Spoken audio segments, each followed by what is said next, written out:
चलो भैया, तो भैया लास्ट क्लास में मैंने आपको बताया था, कुछ क्वेश्चन कराए थे, न्यूमेरिकल्स कराए थे ना। आज मैं आगे बढ़ रहा हूँ, ठीक है। और जो आज का पहला टॉपिक है भैया, क्या कह रहा था पहला? मोमेंटम। हाँ, तो भैया ये जो है भैया मोमेंटम है, हाँ, law of conservation of momentum of centre of मास। क्या है? Law of conservation of momentum of centre of mass, law of conservation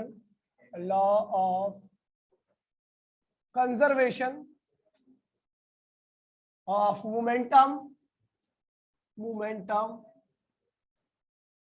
of centre of mass.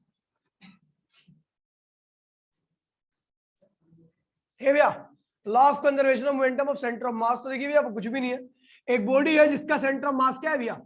Centre of मास का मास क्या है? COM है। क्या है? और इसके सेंटर ऑफ मास की वेलोसिटी क्या है? COM है।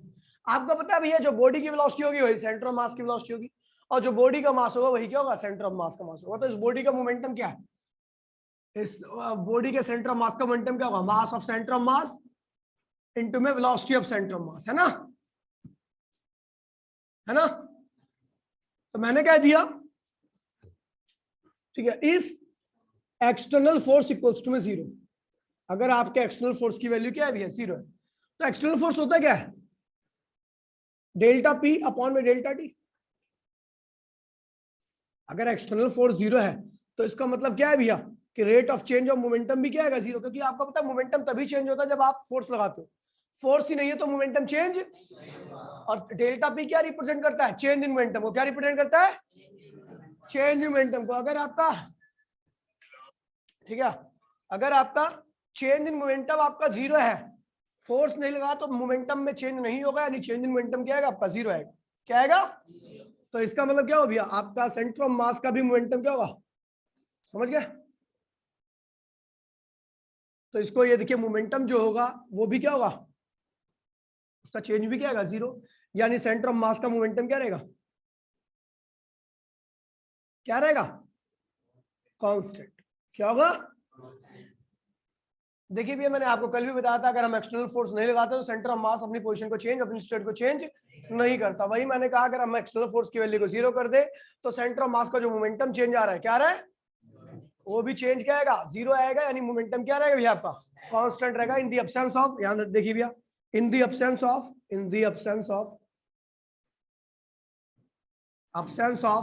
External force change, rate of change of momentum क्या होगा भैया? क्या होगा? सेंटर ऑफ मास का मोमेंटम का चेंज क्या आएगा भैया? 0 आएगा। या in the absence of external force momentum of centre of मास क्या रहेगा भैया? क्या रहेगा? कांस्टेंट। क्या रहेगा? कांस्टेंट। ये हो गया पहला टॉपिक, ठीक है भैया। अभी इसके बाद दूसरा टॉपिक है भैया आपका example of centre of mass. Example of centre of मास। तो पहला भैया binary star system. Binary star system, binary मतलब क्या होता है? दो। बाइनरी मतलब क्या होता है भैया? स्टार वाला सिस्टम। देखिए भैया, आपको ऐसा लगता होगा बड़ा ये यूनिक केस है कि ये बाइनरी स्टार सिस्टम जहां पर होते होंगे, ये सोलर सिस्टम है, बड़ा यूनिक है। ऐसा है कुछ भी नहीं है। आपका सूरज अकेला है, ये यूनिक है। बाकी आपके पूरी गैलेक्सी में, मिल्की वे में 85% ऐसे स्टार है जो बाइनरी और 3 स्टार के सिस्टम में रहते हैं। सिंगल स्टार बहुत रेयर होता है। मात्र 85 में से 15% या 10% या 5% ही ऐसे तारे हैं जो केवल क्या होते हैं? सिंगल हो रहते हैं। सूरज उसमें से एक है, ठीक है भैया। तो बाइनरी स्टार सिस्टम बड़ा ही कॉमन बात है, ठीक है भैया। अब बाइनरी स्टार सिस्टम होता है तो वो जो स्टार होते हैं दोनों, अब आपको पता है भैया, एक बॉडी दूसरी बॉडी के क्या होती है, मतलब अगर कोई तारा होता है तो वो एक दूसरे का क्या होता है? चक्कर लगाता है। एक चक्कर लगाता है, प्लैनेट वगैरह चक्कर लगाते हैं। लेकिन अगर 2-2 तारे हुए तो वो किसके चक्कर लगाएंगे? वो किसके चक्कर लगाएंगे? उनमें से कौन सा तारा किसका चक्कर लगाया? तो भैया जब 2 तारे होते हैं, मान लीजिए 2 तारे हैं, पहला स्टार ये ना और दूसरा स्टार ये ना, S1 S2। इसका मास क्या है भैया? स्टार का मास M1 है और ये मास क्या है भैया? इसका M2। तो इनको, ये दोनों एक दूसरे से बंधे होंगे, किस फोर्स से? ग्रेविटेशनल फोर्स से। किससे बंधेंगे? तो इनका सेंटर ऑफ मास क्या होगा? कहीं बीच में लाई करेगा। इनका सेंटर ऑफ मास कहीं बीच में लाई सही करेगा। इस केस में, तारों के केस में हम इसको सेंटर ऑफ मास नहीं कहते, उसको बैरी सेंटर कहते हैं। लेकिन अभी आप सेंटर ऑफ मास पढ़ रहे हो तो उसको सेंटर ऑफ मास ही बोलोगे, ठीक है भैया। वैसे इसका नाम होता है बैरी सेंटर, ठीक है भैया। तो ये तारा भी इसी सेंटर के चक्कर लगाएगा और ये तारा भी इसी सेंटर के चक्कर लगाएगा, ठीक है भैया। ये दोनों इसी के अराउंड क्या होंगे? घूमेंगे।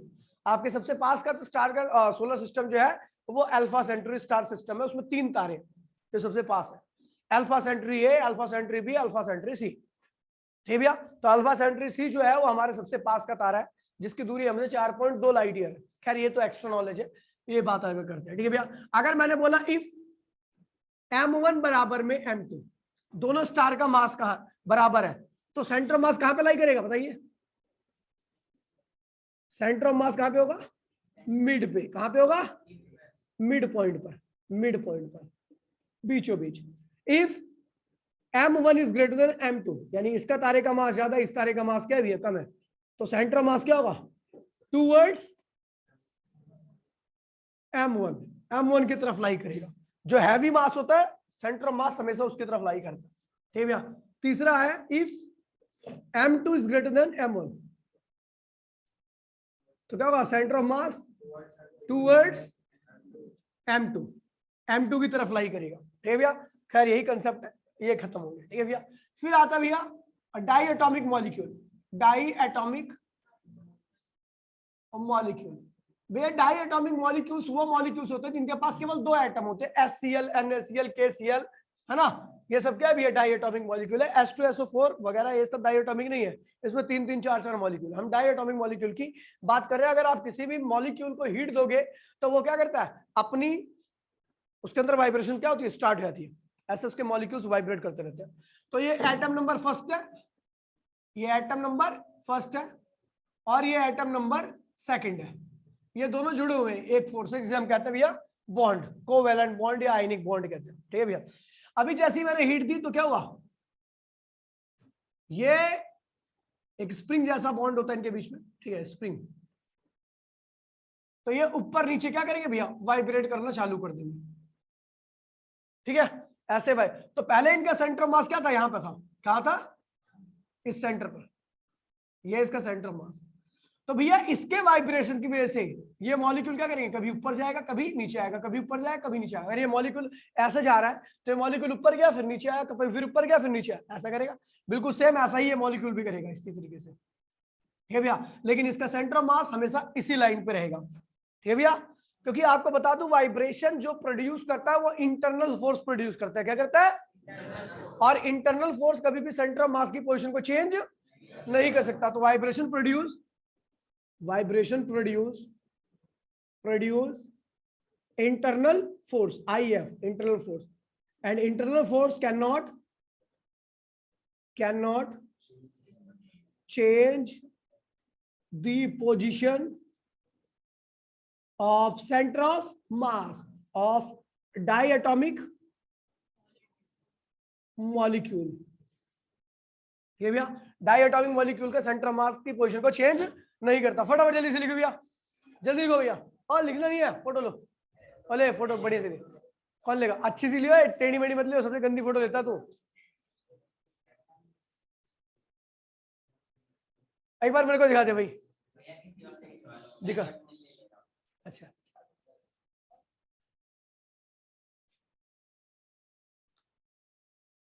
ये सही लिया, अब लेके मेरे को शेयर कर, चल जल्दी फटाफट। हो गया भैया? चलो समझ गया भैया, कोई दिक्कत तो नहीं है यहाँ पर? कोई दिक्कत तो नहीं है? आगे बढ़ते। हाँ, और किस पे करता? अगला देखिए भैया, अगला एग्जांपल है।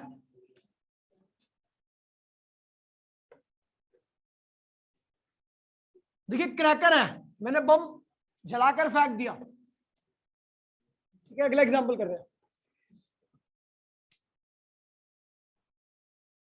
Blasting of cracker. Blasting of cracker, पटाखा फूटता है, ठीक है भैया। हेलो हेलो, हाँ जी, नमस्कार नमस्कार। अमन चाबी तूने लेके अलमारी की? तो कहाँ रखी है तूने चाबी? सामने कहाँ पे? जहाँ सामान रखा हो, ले बात कर लीजिए आप ही, ले बोल। ठीक है, ओए देखिए, तो भैया देखिए, आपने एक क्रैकर को फेंका, ये क्रैकर है आपका, इसका सेंटर ऑफ मास क्या भी है, इसके अंदर है। नहीं दोबारा नहीं बताएंगे भाई, गलती तुम्हारी है। 9 की क्लास में 10:30 बजे आ रहे हो, हो गया ठीक।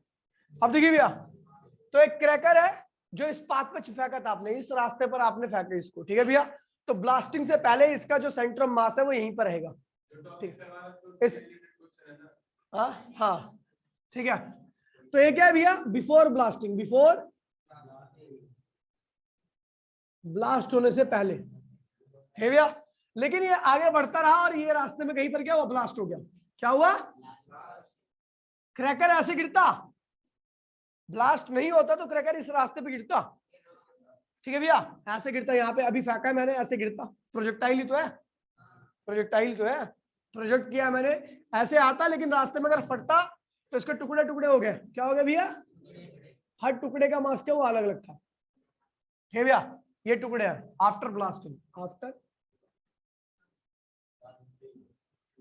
ठीक है, आफ्टर ब्लास्ट ऐसे हो गया, ठीक है भैया। तो भैया देखिए, सेंटर मास क्या हुआ, इसी रास्ते पर रहा, सेंटर ऑफ मास ने अपनी पोजीशन को चेंज नहीं किया।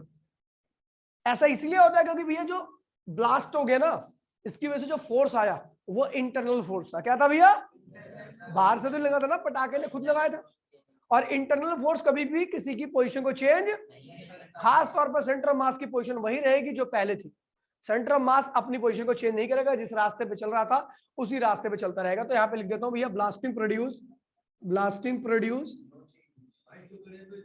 internal force and internal force, sorry, blasting produce internal force, and internal force cannot change the position of center of mass। Centre of मास की पोजीशन को आपका ब्लास्ट क्या करता है, पोजीशन को चेंज नहीं कर सकता। सेंटर ऑफ मास जहां पे चल रहा था उसी रास्ते पे रहेगा, चाहे टुकड़े टुकड़े। अब आप सोच रहे हो यार सेंटर ऑफ मास, तो मास तो ही नहीं, तो सेंटर कहां से आ गया। तो भैया एक कड़ा है, कड़े का सेंटर ऑफ मास कहां पे होगा, बीच में, मास तो नहीं हो वहां पे। एक रेक्टेंगुलर स्क्वायर है, एक रेक्टेंगुलर, एक मिनट भाई प्लीज मत बोले, ठीक है। अब एक रेक्टेंगुलर क्या है भैया, मैश है, उसका सेंटर रेक्टेंगुलर है तो उसके सर्कमफेरेंस पे ही होगा मास, सेंटर पे तो नहीं होगा ना। हाँ, सेंटर पे तो मास नहीं है, तो फिर भी उसका सेंटर मास कहां पे होता है, सेंटर पे। तो ये ध्यान रखना, सेंटर ऑफ मास के लिए सेंटर होना जरूरी है, मास होना जरूरी नहीं है। यहां पर देखिए, इन सारे मासेस का सेंटर क्या होगा, लगभग अभी भी वही रहेगा। पटाखा जब फटता है तो चारों ओर फैलता है, उसका सेंटर क्या रहता है, वही रहता है, इसलिए सेंटर ऑफ मास अपनी पोजीशन को चेंज नहीं करता। बोल भाई। हाँ, अरे भाई, एक रिंग को बैलेंस करने के लिए कहाँ उंगली लगाएगा जो बैलेंस हो जाता। हाँ, रिंग को, अब वहां पे तिल्लियां नाम की चीज होती है, टायर दिखाया तूने गधे, समझ गया। तो सेंटर ऑफ मास होने के लिए मास होना जरूरी नहीं है, क्या होना जरूरी है, सेंटर। भैया तो पटाखा भी अपनी ट्रेजेक्टरी को चेंज नहीं करता। अरे यार मेरे भाई, यार क्या फालतू की वाहियत कर रहा है, मेरी बात सुन ले। अगर तू वैसे भी देखेगा, तेरे से पूछेगा कोई तो कहां बताएगा सेंटर ऑफ मास, एक रिंग का सेंटर ऑफ मास कहां बताएगा, तेरे भी आर पार कर दूंगा मैं भी। हाँ। भाई आज से क्वेश्चन पूछेगा, समझ गया भैया। ये एग्जांपल ध्यान में रखना, ठीक है। Blasting of cracker, diatomic molecule की वाइब्रेशन और स्टार सिस्टम, ठीक है भैया। अगर एक और मैं देख रहा हूं भैया, earth moon system, earth moon system. अगर मैं अर्थ मून सिस्टम की बात करूं तो ध्यान दीजिए भैया, अर्थ बहुत बड़ी होती है और मून क्या बहुत छोटा है, ठीक है। अगर मैं मास ऑफ अर्थ की बात करूं तो मून से करीबन नहीं तो 6 गुना ज्यादा होता है, ठीक है। मास की बात करें उससे भी ज्यादा है मास, उससे भी ज्यादा ही है अर्थ का मास। तो भैया आपको पता है भैया सेंटर मास क्या होता है, इसके अंदर आ जाता है। सेंटर मास क्या होता है भैया, इसकी तरफ ही आता है। पता है क्यों? क्योंकि मास ऑफ सेंटर ऑफ मास कहां पे होगा, inside the earth near the centre of earth, centre of. ऐसा इसलिए होता है क्योंकि mass of earth is much much greater then mass of moon. Moon के मास से अर्थ का मास क्या होता है, बहुत बहुत ज्यादा होता है। इसलिए क्या होता है भैया कि जो अब मैंने आपको बताया centre of mass always towards the higher mass, बड़े वाले मास की तरफ होता है सेंटर ऑफ मास। तो इन दोनों में से बड़ा मास कौन है भैया, तो ये बड़ा मास है। तो जो सेंटर ऑफ मास बीच में लाई करता है वो यहाँ पर नहीं, यहाँ पर नहीं, इसके अंदर की तरफ। सूरज के केस में अगर मैं सूरज और अर्थ का सिस्टम लूं तो सूरज का मास आपको पता है भैया पूरे सोलर सिस्टम का है, पूरे सोलर सिस्टम का 99.9% मास केवल सूरज के पास है। बाकी सारे प्लैनेट, सारे कॉमेट, सारे एस्टेरॉइड, जितनी भी बॉडीज है सबका मास 0.1% में। सूरज इतना भारी है। तो अगर मैं अर्थ और सूरज के सिस्टम की बात करूं तो सेंटर ऑफ मास आपका सन के सेंटर के पास में ही रहेगा, क्योंकि सन का अर्थ का मास नेग्लिजिबल है सूरज के आगे। समझ गए भैया? तो भैया ध्यान रखना, जितनी भारी बॉडी होगी सेंटर ऑफ मास उसकी तरफ आएगा। बहुत ज्यादा भारी बॉडी होगी तो सेंटर ऑफ मास उसके अंदर भी जा सकता है। ठीक है भैया? अब ये सिस्टम है, दो सिस्टम है, लेकिन सेंटर ऑफ मास बीच में नहीं आ रहा, अंदर घुस गया इसके अंदर। ठीक है भैया? तो ये चीज ध्यान में ना, फोटो ले लो भी। ठीक है?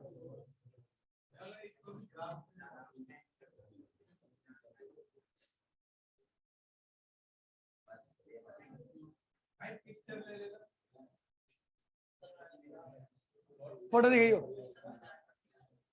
फोटो दिखा दियो बेटा।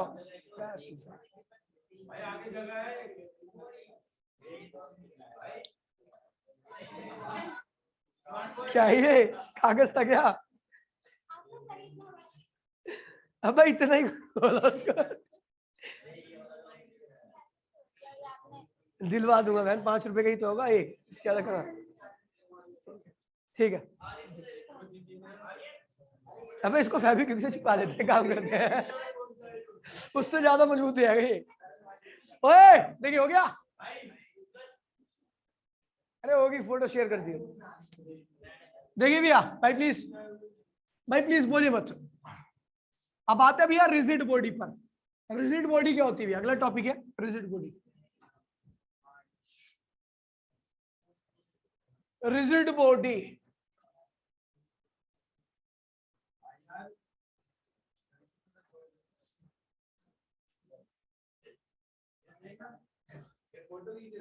रिजिड बॉडी क्या होती है भैया? तो रिजिड बॉडी ऐसी बॉडी जिसपे कितना भी फोर्स लगाओ, ऐसी बॉडी जिसपे आप कितना भी फोर्स लगाओ और वो बॉडी अपनी शेप को कभी चेंज ना करे, ऐसी बॉडी को हम क्या कहते हैं भैया, रिजिड बॉडी। ठीक भैया? ऐसी बॉडी जिसपे आप कितना भी फोर्स लगा लो, कितना भी, और वो बॉडी अपनी शेप को कभी चेंज ना करे, ऐसी बॉडी को क्या कहते हैं भैया? लेकिन इसकी प्रॉपर डेफिनेशन लिख लो, रिजिड बॉडी की प्रॉपर डेफिनेशन।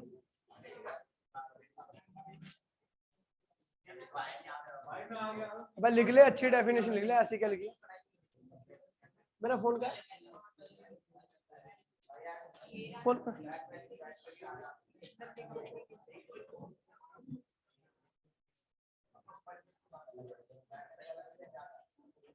देखिए, a body is said to be rigid,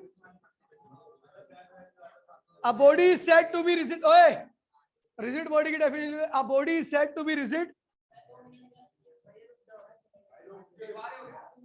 एक डेफिनेशन लिखनी रिजिड की, उसके बाद कुछ लिखना। a body is said to be rigid if it does not undergo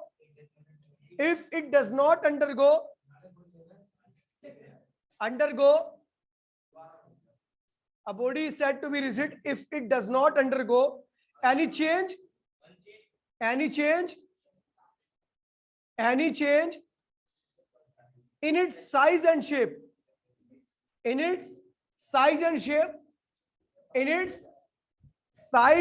shape, comma, however larger the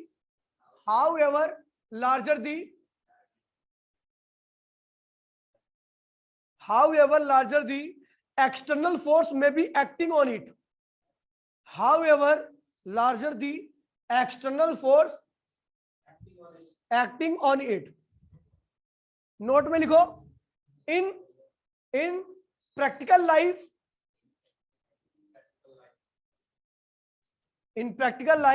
no one body is rigid, कोई भी body rigid, हर body अपनी शेप और साइज को क्या करती है, चेंज करती है। लेकिन हम ये एक्सेप्शनल केस ले रहे हैं, कोई जिससे यहाँ पर जितनी बॉडी की बात होगी सबकी सब क्या होगी, रिजिड ही होगी, वो अपनी शेप और साइज को कभी चेंज कितना ही फोर्स लगा लो। ठीक है भैया, चलो अब भाई बंद कर दे भाई प्लीज। लिखिए भैया rotation motion, equation of rotation motion, अगला topic equation of rotation motion, equation of rotation motion. ध्यान दीजिए भैया प्लीज, हाँ नहीं मैं लिखवा रहा हूं, अभी मत लिखना। ओए ध्यान दीजिए please, equation of rotation motion.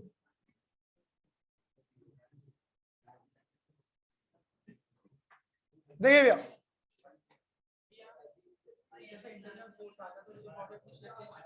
नहीं इंटरनल फोर्स कुछ भी नहीं करता, होल्ड करके रखता। ओए हाँ बॉन्ड वाले केस में करती है। आए देखिए ओ भाई please, equation of rotation motion. ठीक है, अब मैं आपको बता दूं भैया, मैंने पहले आपको फोर्थ चैप्टर के एंड में बताया था कुछ फ्रीक्वेंसी क्या होता है, 1/मीटी, याद है? फ्रीक्वेंसी 1/मीटी, एसआई यूनिट क्या होती है, हर्ट्ज होती है। ठीक है, इसे कहते हैं एंगुलर फ्रीक्वेंसी, एंगुलर वेलोसिटी। क्या कहते हैं इसे भैया?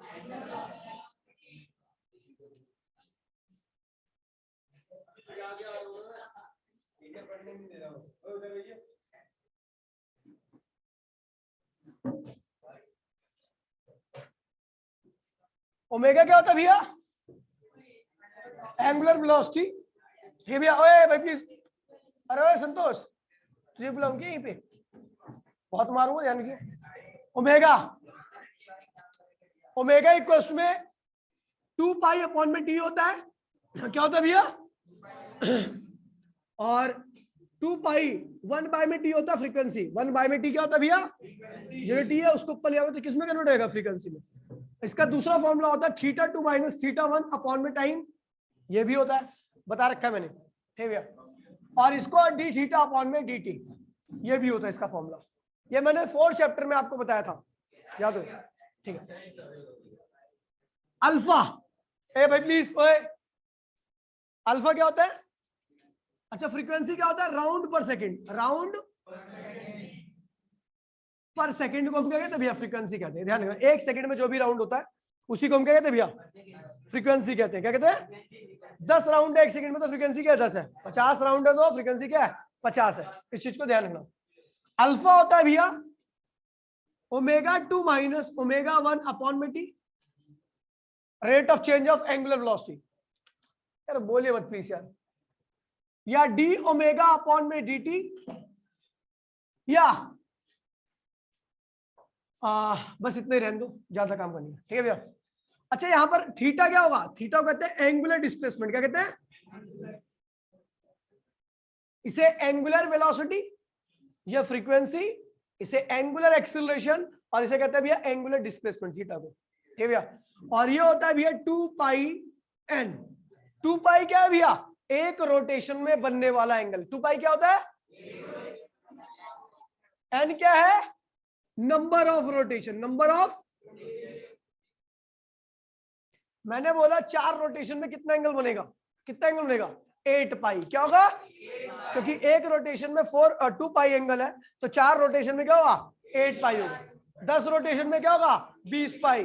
50 रोटेशन में 100 पाई। ठीक है भैया, चलो, तो जब भी आपको नंबर ऑफ रोटेशन दे रखा हो तो आप थीटा निकाल सकते हो, या थीटा दे रखा हो तो आप नंबर ऑफ रोटेशन निकाल सकते हो कि 100 पाई एंगल में कितनी रोटेशन होगी, तो आप बोलोगे 50 रोटेशन। क्या होगी?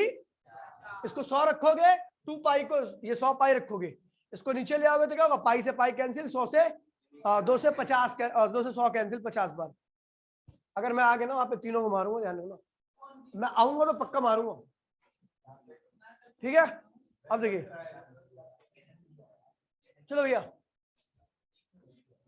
ठीक है भैया, तो ये चीजें आप ध्यान में रखना, ठीक है। अभी रुक जाओ, मिटो नहीं रहा। अब देखिए, यहां पर 3 इक्वेशन हम ड्राइव करेंगे। मान लीजिए एक ऑब्जेक्ट यहां पे था, ये इसका एक्सिस ऑफ रोटेशन है। एक्सिस ऑफ रोटेशन का मीनिंग समझते हो? एक्सिस ऑफ रोटेशन का, जिसको लोग कोई चीज क्या करती है, रोटेट करती है। जैसे पंखा, पंखे की रॉड क्या एक्सिस ऑफ रोटेशन है। दरवाजा है, दरवाजे के कब्जे के लॉन्ग रोटेट करता है, तो कब्जे क्या है भैया, एक्सिस ऑफ रोटेशन। जो चीज जिसके लॉन्ग रोटेट करती है वही क्या कहलाता है, एक्सिस ऑफ रोटेशन। कब्जा दरवाजे का एक्सिस ऑफ रोटेशन है, पंखे का इसकी रॉड एक्सिस ऑफ रोटेशन, ठीक है भैया। चलो, तो ये बॉडी थी, यहां पर टाइम क्या था भैया, 0 था। एंगुलर वेलोसिटी क्या थी भैया, ओमेगा इनिशियल थी, क्या थी, ठीक है भैया। और यहां पर थीटा की वैल्यू क्या होगी भैया, 0 होगी। क्या होगी, क्योंकि स्टार्टिंग यहां पर, स्टार्टिंग हमने यहां से की थी, ठीक है। देखिए, जब भी आपको किसी चीज को सीधी लाइन में चलाना होता है तो आप लगाते हो फोर्स। क्या लगाते हो, सीधी लाइन में आपको स्पीड चेंज करनी हो, सीधी लाइन में आपको रोकना हो, सीधी लाइन में आपको चलाना हो, इन सब केस में आप क्या करते हो, फोर्स लगाते हो। क्या लगाते हो। लेकिन अगर किसी चीज को रोटेट कराना है तो वहां पर आप फोर्स नहीं, टॉर्क का इस्तेमाल करते हो। क्या करते हो, टॉर्क, TORQUE। पढ़ेंगे अभी डिटेल में इस टॉपिक के बाद ही। लेकिन ये ध्यान रखना, रोटेशन मोशन में आप स्पीड बदलने के लिए, ऑब्जेक्ट को रोकने के लिए फोर्स नहीं, टॉर्क का इस्तेमाल करते हो। क्या करते हो भैया, टॉर्क का। तो हमने क्या किया, इसके ऊपर टॉर्क लगाया। क्या लगाया, ये टॉर्क का सिंबल होता है, ठीक है भैया। और टॉर्क लगाते के साथ ही इसकी स्पीड क्या होगी भैया, ये यहां पर पहुंच गया, टाइम कितना हो गया, T हो गया। ओमेगा क्या हो गया, ओमेगा फाइनल, क्योंकि आपको पता है टॉर्क लगाने पे स्पीड क्या होती है, चेंज हो जाती है। क्योंकि फोर्स लगाने पे स्पीड चेंज होती थी, तो यहाँ पे टॉर्क लगाने पर एंगुलर स्पीड चेंज हो जाएगी। पंखे की रोटेट, देखिए पंखा पहले क्या होता है, स्लो चलता है, फिर क्या होता है, तेज, टॉर्क लगता है उसके ऊपर, ठीक है भैया। अब देखिए, और उसके बाद थीटा क्या हो गया, थीटा फाइनल। यहां से यहां तक का जो भी एंगल बना है इसे, वही क्या है, थीटा फाइनल है। क्या है, थीटा फाइनल की वैल्यू क्या है, थीटा। समझ गए भैया, टॉर्क लगा इसके ऊपर इसलिए ऐसा हो रहा है। और जब तक ये टॉर्क लगेगा तब तक क्या होगा, इसकी स्पीड क्या होगी, बढ़ती रहेगी। क्या होगी, बढ़ती रहेगी, ठीक है भैया। चलो, जो बढ़िया पंखा होता है वो ज्यादा टॉर्क क्रिएट करता है, इसलिए उसकी स्पीड क्या होती है, काफी ज्यादा होती है। छोटे पंखे या घटिया क्वालिटी के पंखे जो 1000 रुपए में आते हैं, एल्युमिनियम बाइंडिंग वाले, बेटा ये 8000 रुपए का पंखा है, दोनों मिला के, ठीक है भैया। तो सुनो, तो भैया उसकी रोटेशन स्पीड काफी ज्यादा होती है, क्योंकि टॉर्क काफी लंबे वक्त तक आता है, ठीक है। देखिए,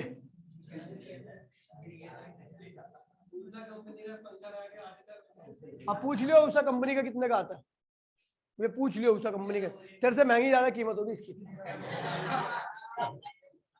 तू क्लास में बैठा रहेगा, तेरी कोई वैल्यू नहीं होगी, लेकिन ये बंद रहेगा ना तो उसकी बहुत वैल्यू होगी, ठीक है भैया। अब देखिए भैया, सुन लीजिए, तो पहली, ओए आपको याद होगा, आपने 3 इक्वेशन ड्राइव की थी लीनियर मोशन में। लीनियर मोशन में आपने 3 इक्वेशन ड्राइव की थी, 3 लीनियर मोशन में। पहली इक्वेशन थी v इक्वल्स टू में u प्लस, दूसरी इक्वेशन थी s इक्वल्स टू में हाफ AT स्क्वायर, ओए तीसरी इक्वेशन का v square minus u square equals to में ये थी। लेकिन जब मैं एंगुलर स्पीड की बात करूंगा, एंगुलर रोटेशन मोशन की बात करूंगा या एंगुलर मोशन की बात करूंगा, तो ये इक्वेशन अपने आपको चेंज करेंगी। एंगुलर मोशन, एंगुलर, ये v u ये सब क्या है, लीनियर स्पीड है। क्या है, लेकिन जब मैं एंगुलर मोशन की बात करूंगा तो मैं एंगुलर स्पीड की बात करूंगा। तो ये क्या है भैया, फाइनल वेलोसिटी, तो यहां पे आएगा फाइनल एंगुलर वेलोसिटी। क्या आएगा, बराबर में ये इनिशियल वेलोसिटी है, तो आएगा इनिशियल एंगुलर वेलोसिटी, है ना। 0 क्या कर रहा है, ये रहा इनिशियल और ये रहा फाइनल, ठीक है। और यहाँ पे ए क्या है, एक्सीलरेशन, तो यहाँ पर अल्फा आएगा, एंगुलर एक्सीलरेशन। और यहाँ पर क्या है, टाइम है, तो टाइम हर जगह पे रहता है, हर जगह पे एक जैसा ही है, ठीक है भैया। अब देखिए एस क्या है, डिस्टेंस है, डिस्प्लेसमेंट है, तो यहाँ पे क्या आएगा, एंगुलर डिस्प्लेसमेंट, जो कि थीटा है। थीटा क्या था भैया, एंगुलर डिस्प्लेसमेंट। यू क्या है भैया, इनिशियल स्पीड, तो यहाँ पे क्या होगा, इनिशियल एंगुलर वेलोसिटी। ये टाइम प्लस हाफ एक्सीलरेशन है, तो क्या होगा, अल्फा, और टाइम है तो टी स्क्वायर, ठीक है, हो गया। अच्छा इसको देखिए, ये क्या कहा, फाइनल वेलोसिटी, तो क्या कहा फाइनल एंगुलर वेलोसिटी, ये इनिशियल है तो इनिशियल एंगुलर वेलोसिटी। पंकज मैं तेरे को जब मारूंगा ना तो हाथ पैर तेरे काम करना बंद कर देंगे, ध्यान रखियो, ठीक है, समझ गया ना क्यों कह रहा हूं मैं। इसलिए ए क्या है, एक्सेलरेशन, यहां पर क्या आएगा, एस क्या है, तो यहां पर क्या आएगा, है भैया, ये इक्वेशन ऑफ रोटेशन मोशन होती है, ठीक है भैया, ये लीनियर मोशन और ये रोटेशन मोशन। अब इनकी डेरिवेशन वैसे सिलेबस में नहीं है, लेकिन मैं फिर भी एक बार आपको करा दूं ताकि आपको याद रहे कि ऐसे आया, ठीक है। ये जो पहला रिलेशन आता था, ओए, ये जो पहला रिलेशन आता था, ये आता था वीटी रिलेशन से, किससे आता था, तो एंगुलर वाला किससे आएगा, वी की जगह पे क्या आएगा ओमेगा, टी की जगह पे क्या आएगा, पहला वाला ओमेगा टी रिलेशन से आएगा, क्या आएगा, ये पहला रिलेशन जो आता था वो वीटी रिलेशन से आता था, लेकिन ये वाला रिलेशन किससे आएगा, वी की जगह पे ओमेगा रख दो, टी की जगह पे रख दो, समझ गए। अच्छा दूसरा रिलेशन जो आता था वो आता था, ये वाला रिलेशन जो आता था वो एक्सटी रिलेशन से आता था, किससे आता था, या एसटी बोल सकते हो आप, एसटी रिलेशन।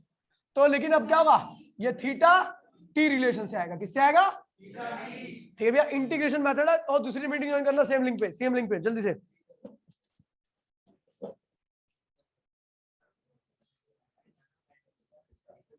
दूसरे लिंक इसी पे ही